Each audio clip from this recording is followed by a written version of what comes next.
আবার চলে আসলাম। এখন খাবার পালা। দেখেন খিচুড়িটা কি সুন্দর ঝরঝর হয়েছে। বিসমিল্লাহ, দেখছেন অনেক সুন্দর হয়েছে। মাশাআল্লাহ মাশাআল্লাহ। এটা আমার মেয়ে খাবে।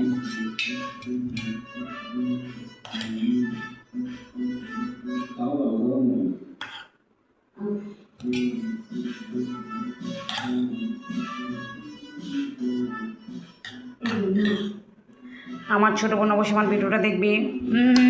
লোভ লাগছে নাকি বলো? ওদের রেখে রেখে খাবো। এই যে ব্লেন্ডারের ভর্তা তো একটু এরকমই হয়, কিছু করার নেই। আম্মু প্লেটগুলো নাও। এই যে ডিম ভাজা।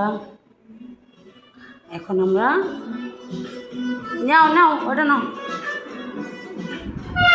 সোফা রুমে বসে খাবো। জানি আসো ওগুলো সব।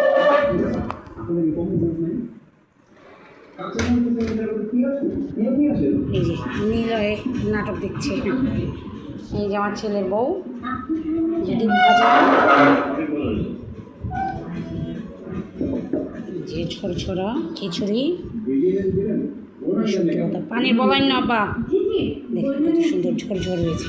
এই সঞ্চিতা তুমি খাবা? এই বৃষ্টি মিশিও খাবা? তোমারটা জানি আরও ঝরঝরা হয় না আমার থেকে, তোমার থেকে আমারটাই সুন্দর হয়েছে, বুঝছো বেবি? হ্যাঁ, ওটা বলে লাভ নেই। দেখছো খিচুড়ি কত সুন্দর। এই যে ভর্তা চলে আসছে, খিচুড়ি চলে আসছে। গাইসের ঘরে গাইসেরা বলেন তো এই ডায়লগটা কোন আপনি দেয়?